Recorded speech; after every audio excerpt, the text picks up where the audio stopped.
Everyone, hope so all are doing well and staying safe. So guys, मैं आप सभी के लिए एक लेटेस्ट वीडियो लेकर आ चुकी हूँ एंड आई होप आप सभी बहुत अच्छे होंगे और मैं भी बहुत अच्छी हूँ। सो गाइस, आज मैं बीकॉम प्रोग्राम के जितने भी स्टूडेंट्स हैं उनका मेन सब्जेक्ट जो कि है बिजनेस लॉज, उसके ऊपर वीडियो लेकर आ चुकी हूँ एंड आज मैं आपको बताने वाली हूँ किस टाइप का आपका एग्जाम पैटर्न होता है, किस टाइप के क्वेश्चंस आते हैं, कौन से मोस्ट इंपॉर्टेंट क्वेश्चंस हैं, तो वो सभी हम इस पेपर में देखने वाले हैं। और जो ये पेपर है ये बिल्कुल लेटेस्ट पैटर्न है, न्यू पैटर्न है आपके एनईपी के बाद का। तो चलिए शुरू करते हैं वीडियो को। यहाँ पर देखो, सबसे पहले आपका 12 प्रिंटेड पेजेस का क्वेश्चन पेपर है, देख रहे हो।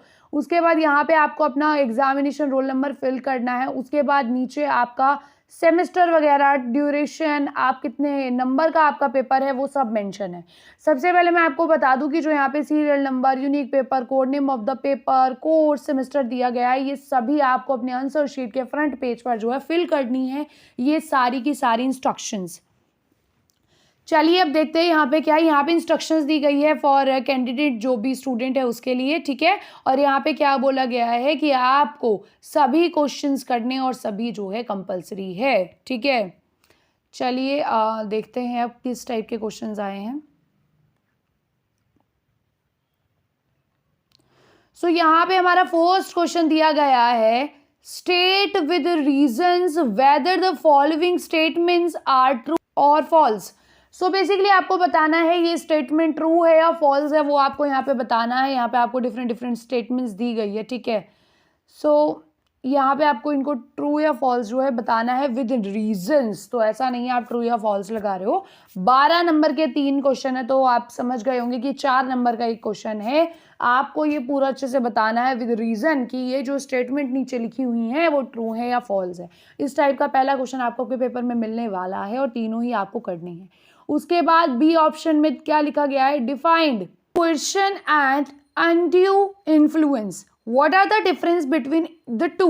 सो बेसिकली इन दोनों के बीच आपको डिफरेंस बताना है, क्वेश्चन और अनड्यू इन्फ्लुएंस के बीच, ठीक है। और इनको डिफाइन करना है, इनके बीच डिफरेंस बताना है, ये सारी चीज़ें आपको करनी है। और अगर आपको ये क्वेश्चन नहीं आता है तो आप सेकंड जो है इसका अटेम्प्ट कर सकते हैं, जिसमें आपका देखो सबसे पहले ऊपर था ए और बी। तो अगर आपको ये दोनों आते हैं तो आप ये दोनों अटेम्प्ट करेंगे, वरना आप ये दोनों भी कर सकते हैं। अब इसका फर्स्ट क्वेश्चन है, defined acceptance, what are the legal rules relating to the valid acceptance. So basically आपको डिफाइन करना है एक्सेप्टेंस क्या होता है और what are the legal rules, क्या लीगल रूल्स होते हैं वो आपको बताने हैं relating to the valid acceptance, ठीक है। 12 नंबर का क्वेश्चन है। और 12 नंबर के क्वेश्चन में कितने पेज लिखे जाए, ऐसे भी आप बहुत सारे कमेंट करते हैं तो मैं आपको बता दूं। सो आप यहाँ पे 12 नंबर के क्वेश्चन में लिख सकते हैं 2 पेजेस, ठीक है। तो 2 पेजेस और के 4 साइज जो है आप लिखेंगे। उसके बाद बी ऑप्शन है, सेकंड है, a husband executed a registered document in favour of his wife after referring to the quarrels and disagreement between them, he promised to pay for her separate maintenance and residence, ठीक है। On his failure to pay, the wife sues him in the court of law. Will she succeed?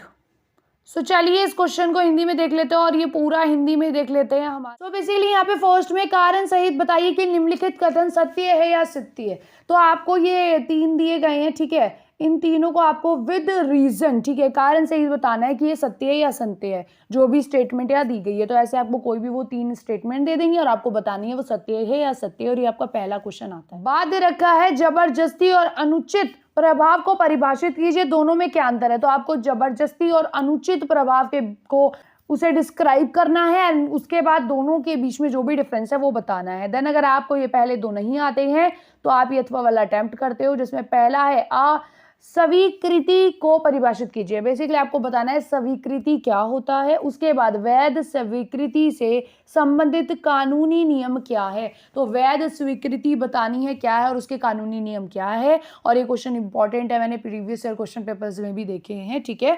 तो इसको अच्छे से कर लेना। उसके बाद नेक्स्ट आपको एक सिचुएशन दे रखी है, लाइक जैसे कि एक पति है, ठीक है। एक पति ने अपनी पति के पक्ष में एक पंजीकृत दस्तावेज निष्पादन किया कि एक पति ने ना एक एक डॉक्यूमेंट रेडी करवाया था अपनी पत्नी के फेवर में। उनके बीच झगड़ों और असहमति का जिक्र करने के बाद उसने बताया कि उसकी पत्नी और उसके बीच बहुत ज़्यादा झगड़े होते हैं और वो दोनों एक दूसरे के साथ नहीं रहना चाहते। ये सब उसने वहाँ पर बताया, अपने डॉक्यूमेंट जो भी उसने दस्तावेज रेडी करे। और उसके बाद उसने अपने अलग भरण पोषण भत्ते और निवास के लिए भुगतान करने का वादा किया और उसके हस्बैंड ने ये बोला कि भाई हम अलग रहेंगे, सेपरेट रहेंगे और मैं जो है अपनी वाइफ के लिए जो भी उसका बेसिकली खर्चा होगा वो दूंगा। और अब वो उसे जो है पे नहीं कर पा रहा है। बेसिकली उसने पहले प्रॉमिस कर दिया और अब वो अपने प्रॉमिस को जो उसने किया था उसको फुलफिल नहीं कर पा रहा है। सो पैसा ना देने पर पत्नी ने उस पर अदालत में मुकदमा दायर कर दिया। क्या वह सफल होगी? तो यहाँ पर आपको बताना है कि जो पति ने ही जो है अपनी वाइफ के लिए डॉक्यूमेंट रेडी करवाए थे कि भाई अब हमारी नहीं बन रही है, हम अलग रहेंगे, पर मैं तुम्हारे लिए सब कुछ पे करूंगा। और अब बाद में वो उन चीज़ों को पे नहीं कर पा रहा है तो पत्नी ने जो है उसके खिलाफ मुकदमा दर्ज करा दिया। तो क्या वो मुकदमा अब अच्छे से उसका मुकदमा फेल हो जाएगा या फिर जो है उसके लिए अच्छा निकलेगा, वो आपको बताना है। ठीक है, सफल होगा या असफल होगा ये आपको बेसिकली यहाँ पे बताना है। सो अगर आपको आता है तो जरूर आप इस सेकंड क्वेश्चन को अटेम्प्ट करना। चलिए, तो सेकंड क्वेश्चन दिया गया है, state with reason whether the following statement are true और फॉल्स। तो सेम क्वेश्चन है सेकंड भी कि भाई रीजन के साथ बताना है स्टेटमेंट ट्रू है या फॉल्स है। तो ऐसी कुछ स्टेटमेंट आपको मिलेंगी और आप देख रहे हो फर्स्ट क्वेश्चन भी यही था, सेकंड भी यही है। तो भाई अच्छे से करके जाना, आपको वो कोई भी दे देंगे। ठीक है, कोई भी स्टेटमेंट लिख देंगे और बोलेंगे ट्रू या फॉल्स बताओ। ठीक है, अब मैंने तो पढ़ी नहीं है बीकॉम की, मैं आपको बीकॉम पढ़ाऊँ, बट स्टिल जो इंपॉर्टेंट चीज़ें मैं आपको बता रही हूँ उनको बिल्कुल मत भूलना करने के लिए। यहाँ पे बी ऑप्शन दे रखा है, agreements in restraint of trade are void, comment on these statement, also state the exceptions to this rule. So basically यहाँ पे एग्रीमेंट के बारे में बात हो रही है, हिंदी का पढ़ेंगे तब मैं आपको अच्छे से एक्सप्लेन कर दूंगी। बाकी यहाँ पे agreements in restraint of trade are void, यानी कि एक स्टेटमेंट दी गई है और आपको अब यहाँ पे कमेंट ऑन दिस स्टेटमेंट, अब आपको कमेंट करना है इस स्टेटमेंट पे और इसके बारे में कुछ रूल्स भी आपको यहाँ पे बताने हैं। उसके बाद आपका, अगर आपको ये पहले दो नहीं आ रहे हैं तो आप ये जो आपको ऑब्लिक करके दे रखा है अथवा में, आप जो है इन क्वेश्चंस को कर सकते हो। तो यहाँ पे पहला क्वेश्चन दिया गया है, what are the rights of the surety against the creditor, principal, debtor and co sureties. ठीक है, सो बेसिकली आप ये 12 नंबर का क्वेश्चन है। चलिए हिंदी मीडियम में देख लेते हैं इस पूरे पेज को।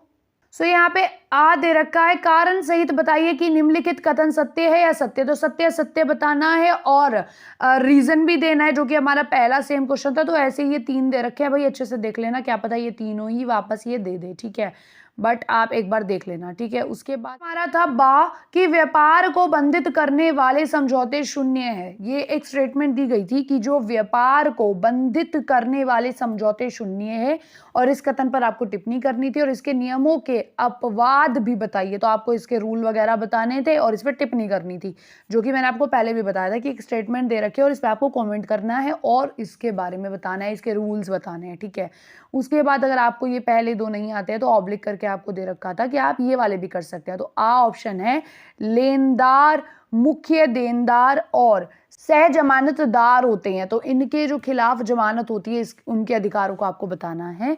देन सेकेंड है यहाँ पे अंकित वाला क्वेश्चन, तो पहले हिंदी में पढ़ लेते हैं फिर मैं आपको इंग्लिश में भी बता दूंगी। तो यहाँ पे लिखा है कि अंकित ने शोभित को कितने रुपए दिए, 10 लाख रुपए में एक फार्म बेचने की पेशकश की। यानी कि जो अंकित है उसने शोभित से बोला कि मैं तुम्हें 10 लाख रुपए में एक फार्म दूंगा, लेकिन शोभित ने क्या बोला कि नहीं, मैं तो 9.5 लाख रुपए ही दे सकता हूं। तो उसने बोला कि मैं तो 10 लाख में दूंगा, पर उसने क्या बोला कि मैं 9.5 में ही ले सकता हूं। इसके बाद शोभित ने 10 लाख रुपए में फार्म खरीदने की पेशकश की। अब शोभित ने बोल दिया चलो ठीक है, मैं 10 लाख रुपए में क्या कर लूंगा, फार्म खरीद लूंगा। तो कारण सहित बताइए, क्या अंकित और शोभित के बीच कोई अनुबंध हुआ है? तो यहाँ पर कारण सहित बताइए कि अंकित और शोभित के बीच कोई अनुबंध हुआ है। तो आप देख रहे हो कितना कंफ्यूजिंग क्वेश्चन है कि अंकित ने बोला शोभित को 10 लाख में प्लॉट ले ले, उसने बोला कि मेरे पास 10 लाख नहीं है, मैं 9.5 में ले रहा हूँ, पर उसने बोला कि नहीं मैं 10 लाख में दूंगा, तो उस शोभित ने भी कह दिया कि ठीक है भाई 10 लाख में दे दे। तो पहले वो 9.5 बोल रहा था और एकदम उसने हाँ बोल दिया कि नहीं मैं 10 लाख में भी ले लूंगा। तो उनके बीच क्या कोई अनुबंध हुआ है, कोई एग्रीमेंट साइन हुआ है?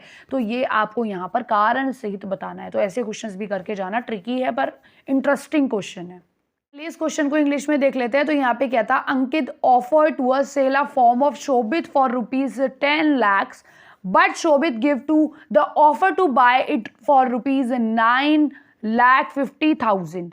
ठीक है, subsequently Shobit offered to purchase the farm for 10 lakh rupees. State with reason.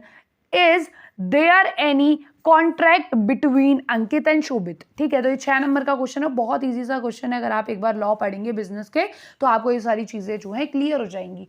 ठीक है, चलिए अब आगे देखते हैं।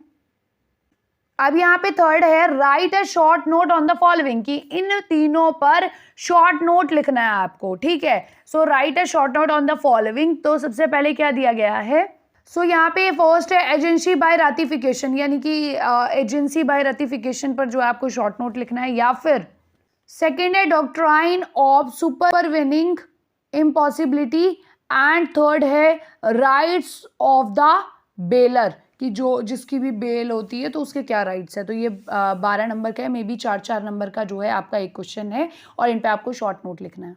हिंदी में देख लेते हैं, चलिए हिंदी में क्या दिया है। निम्नलिखित पर संक्षिप्त टिप्पणी कीजिए कि अनुसमर्थन द्वारा एजेंसी, जो अनुसमर्थन है उसके द्वारा एजेंसी, या फिर असंभावता पर निगरानी रखने के सिद्धांत। यहाँ पर बोला गया जमानतदार के अधिकार, तो जो भी बेलर होते हैं उनके क्या अधिकार होते हैं वो आपको यहाँ पे बताना है। यहाँ पे थर्ड का बी पार्ट है, define sale and an agreement to sell, what are the difference between the two, यानी कि डिफाइन करना है सेल क्या होता है और एग्रीमेंट टू द सेल क्या होता है और इनके बीच डिफरेंस बताने हैं। ठीक है, और उसके बाद अगर आपको ये ऊपर वाले दो नहीं आते, ऑब्लिक करके दे रखा है, आप ये कर सकते हो, यानी कि हर क्वेश्चन में चॉइस दी गई है। ठीक है, डिस्टिंग्विश बिटवीन द फॉलोइंग, यानी कि फर्स्ट क्या है, बेलमेंट एंड प्लेज, सेकेंड है सब एजेंट इंस्टीट्यूटेड एजेंट, उसके बाद है third indemnity and guarantee. So basically इन तीनों में से जिसके ऊपर भी आपको पता है वो आप लिख सकते हो। बेसिकली लिखना तीनों के ऊपर ही है। ठीक है, तीनों में ही आपको डिफरेंस बताने हैं।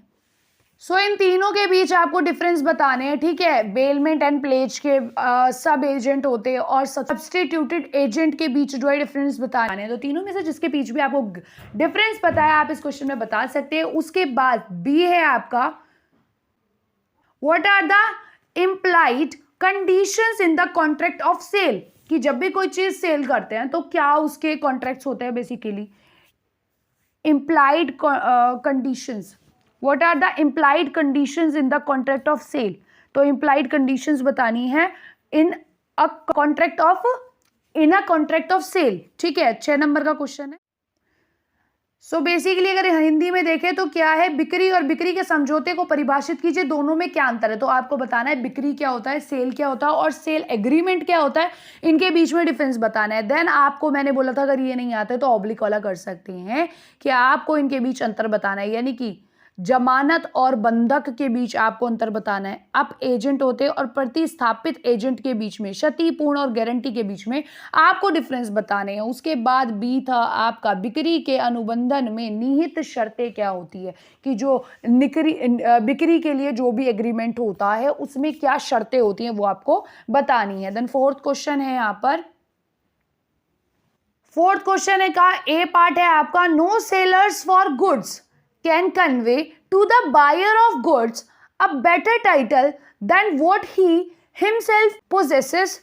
Examine this statement and explain the exceptions to this rule as per Sale of Goods Act 1930. So basically जो एक्ट था 1930 उसके अकॉर्डिंग आपको बताना है यहाँ पर आपको एक स्टेटमेंट दी गई है जो कि आपको यहाँ पे दिख रही होगी। एग्जामिन दिस स्टेटमेंट, बेसिकली आपको इस स्टेटमेंट के ऊपर लिखना है, इसको एक्सप्लेन करना है और इसके रूल जो है, ठीक है, सेल फॉर गुड जो एक्ट था 1930 उसके तहत आपको ये चीज बतानी है। 12 नंबर का क्वेश्चन है। चलिए हिंदी में भी एक बार इसको समझा देती हूँ।